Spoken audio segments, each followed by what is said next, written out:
Good morning, students. How are you? Hope you all are fine. Today we will start third chapter in history, and the name of the chapter is the Delhi Sultans. Delhi के सुल्तान। दिल्ली के सुल्तान से मतलब क्या है हमारा कि जो भी रूलर्स दिल्ली के ऊपर जिन्होंने कब्जा किया और दिल्ली के राज सिंहासन पर जो बैठे, उनके बारे में हम इस चैप्टर के अंदर पढ़ेंगे। तो जैसा कि हम सभी जानते हैं, दिल्ली हमेशा से ही सत्ता का एक केंद्र रहा है और ख़ास तौर से 12वीं सदी के प्रारंभ से 12वीं सदी की स्टार्टिंग से दिल्ली को एक मेन सेंटर के रूप में जाना गया और बहुत से रूलर्स जो भी बाहर से विदेशी आक्रमणकारी आए, उन्होंने दिल्ली के ऊपर ही अपना जो राजगद्दी है उसको हासिल करने की कोशिश की। क्यों? क्योंकि दिल्ली नॉर्थ एरिया का सेंट्रल पार्ट है और इसके अंतर्गत इसके आसपास नॉर्थ एरिया का काफ़ी उपजाऊ क्षेत्र और बहुत ही उन्नत क्षेत्र है, जो कि हमेशा से ही विदेशी आक्रमणकारियों को लुभाता हुआ रहा है। तो आज हम पढ़ेंगे दिल्ली सुल्तान्स के बारे में, और दिल्ली सुल्तान्स के अंदर हम मुख्य रूप से 6 डायनेस्टीज़ के बारे में पढ़ेंगे। इन 6 डायनेस्टीज़ में कौन कौन सी डायनेस्टीज़ हैं एक बार मैं बता देना चाहता हूँ आप लोगों को। सबसे पहले हम पढ़ेंगे राजपूत डायनेस्टीज़ के बारे में, उसके बाद पढ़ेंगे हम तुर्क के बारे में, या हम इनको कहते हैं स्लेव डायनेस्टी, गुलाम वंश। ठीक है। Next is Khilji dynasty and the next one is Tughlaq dynasty. इसके बाद हम पढ़ेंगे सैयद डायनेस्टी और सबसे लास्ट में हम पढ़ेंगे लोदी डायनेस्टी के बारे में। ठीक है।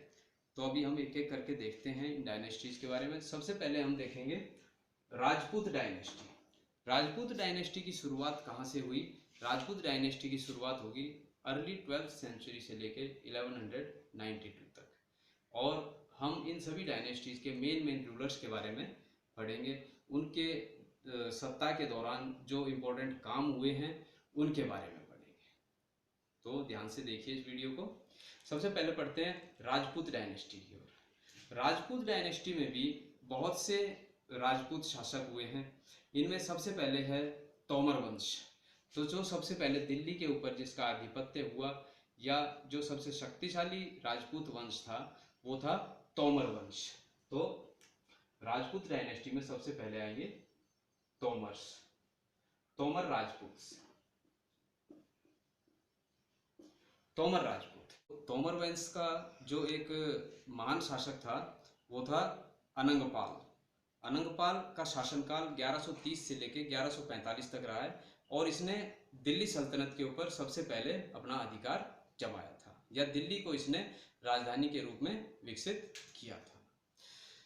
इसके बाद जब तोमर राजपूतों को हराया चौहान राजपूतों ने, और चौहान राजपूतों में भी सबसे जो महान शासक रहा चौहान राजपूतों का, वो थे पृथ्वीराज चौहान, जिनके बारे में आप लोगों ने काफ़ी सुना होगा।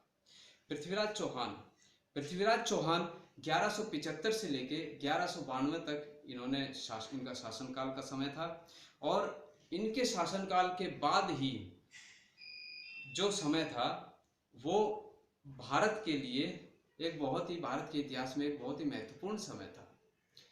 कैसे महत्वपूर्ण समय था वो मैं आप लोगों को बताना चाहूँगा। सबसे पहले जो मुस्लिम इन्वेडर था मोहम्मद गजनी, उसने 9th सेंचुरी में भारत के ऊपर आक्रमण किया था, और भारत से लूटपाट करता हुआ वो वापस अपने देश गजनी चला गया था। इसके बाद सन 1191 में 1191 में, ध्यान रखना इन डेट्स को आप, 1191 में मोहम्मद गौरी, नाम सुना होगा आप लोगों ने, मोहम्मद गौरी ने भारत के ऊपर फिर से आक्रमण किया, लेकिन पृथ्वीराज चौहान ने इसको बड़े बुरी तरीके से हराया। उसके बाद कहा जाता है कि मोहम्मद गौरी ने 17 बार आक्रमण किया और पृथ्वीराज चौहान ने इसको 17 बार हराया। उसके बाद भी पृथ्वीराज चौहान मोहम्मद गौरी को छोड़ देता था, जान से नहीं मारता था। सन 1192 में दूसरी लड़ाई हुई। 1191 में जो लड़ाई हुई थी और 92 में भी, वो लड़ाई कहाँ पर हुई थी? ये लड़ाई हुई थी तराइन में। तराइन का युद्ध बोला जाता है इसको, 1191 एंड 1192 में। तराइन। तराइन एक क्षेत्र है दिल्ली के आसपास, वहां पर ये लड़ाई हुई थी तराइन के मैदान में।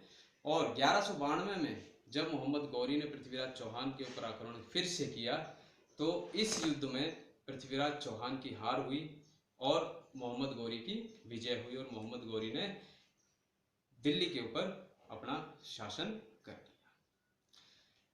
धीरे धीरे समय बीतता गया और एक नई डायनेस्टी का उदय हुआ। उस डायनेस्टी का नाम था स्लेव डायनेस्टी।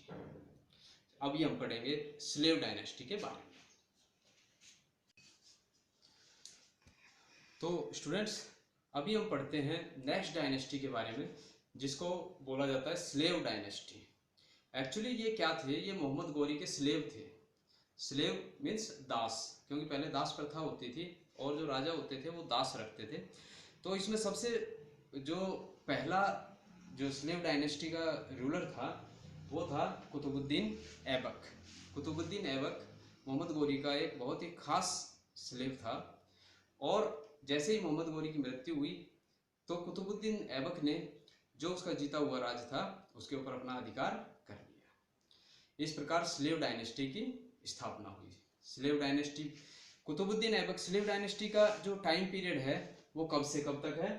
1206 से 1290 तक, सन 1206 से 1290 तक। इसमें जो उसका सबसे जो कुतुबुद्दीन ऐबक था, जो इसका स्लेव डायनेस्टी का जिसने स्लेव डायनेस्टी की नींव रखी थी, इसका कार्यकाल रहा 1206 से 1210 तक। 1206 से 1210 तक। 1210 में कुतुबुद्दीन ऐबक की मृत्यु हो गई घोड़े से गिरने से, पोलो खेलते समय। उसके बाद आया इल्तुतमिश, गियासुद्दीन इल्तुतमिश, शमसुद्दीन इल्तुतमिश, शमसुद्दीन इल्तुतमिश एक बहुत ही शक्तिशाली शासक था, जिसने कि 1210 से लेकर 1236 तक, 1210 से 1236 तक शासन किया। जब इल्तुतमिश की मृत्यु हुई, इसके बाद जो इसके बेटे थे इल्तुतमिश के, वो बिल्कुल नकारा थे और आपस में ही वो लड़ते रहते थे। इसकी लड़की, इल्तुतमिश की जो लड़की थी जिसका नाम रजिया सुल्तान था, रजिया सुल्तान ने, जो कि इसके लड़कों से भी ज़्यादा होनहार थी, इसने राजगद्दी के ऊपर अपना अधिकार किया। लेकिन जैसा कि आप सभी जानते हैं उस समय औरतों की स्थिति कैसी होती थी, और ख़ास तौर से मुस्लिम समुदाय में। लेकिन फिर भी रजिया बेगम ने, रजिया सुल्तान बोला जाता है इसको, पहली महिला सुल्तान भारत की रजिया सुल्तान, इसने जो है राजगद्दी के ऊपर अधिकार किया। और इसने दुश्मनों के साथ तो लड़े ही है, साथ ही अपने जो रिश्तेदार थे, अपने जो खास थे, उनके साथ भी लड़ते हुए जो है इसने 4 साल तक राजगद्दी संभाल के रखी। इसका कार्यकाल था 1236 से लेकर 1240 तक। ये एक बहुत ही महान सुल्तान थी और इसने बहुत अच्छे तरीके से, पिछले सुल्तानों से भी अच्छे तरीके से पूरे राज्य को संभाल कर रखा। लेकिन औरत होने के कारण कोई भी इसका ज़्यादा साथ नहीं दे रहा था। कुछ ही जो इसके मुख्य, जो इसके खास सलाहकार थे, वही इसके साथ थे। बाकी सभी इसके लगभग धीरे धीरे खिलाफ होते चले गए और यही वजह रही कि ये इतने कम समय तक ही अपना कार्यकाल कर सकी। इसके बाद रजिया सुल्तान के बाद जो स्लेव डायनेस्टी में अगला रूलर आया वो था बलबन। इसका पूरा नाम था गियासुद्दीन बलबन। गियासुद्दीन बलबन ने इल्तुतमिश के पूरे खानदान को खत्म करके, पूरे खानदान को खत्म करके राजगद्दी प्राप्त की थी बलबन ने। क्योंकि राजगद्दी का खेल ही ऐसा होता है, कुर्सी का खेल जैसा आप देखते होंगे आजकल भी। तो जो गियासुद्दीन बलबन था, इसने इल्तुतमिश के पूरे खानदान को खत्म करके गद्दी, राजगद्दी हासिल की थी और इसने 1266 से लेकर 1287 तक राज किया। इसके बाद स्लेव डायनेस्टी में कोई भी ऐसा रूलर नहीं हुआ जो उस राजगद्दी को संभाल के रख सके। इसके बाद स्लेव डायनेस्टी के बाद आती है खिलजी डायनेस्टी। खिलजी डायनेस्टी के बारे में हम अपनी नेक्स्ट वीडियो में पढ़ेंगे, तो आप इस वीडियो को ध्यान से देखिए और जो इम्पोर्टेंट डेट्स मैंने बताई हैं उनको ध्यान रखिए। नेक्स्ट वीडियो में हम पढ़ेंगे खिलजी डायनेस्टी और अदर डायनेस्टीज।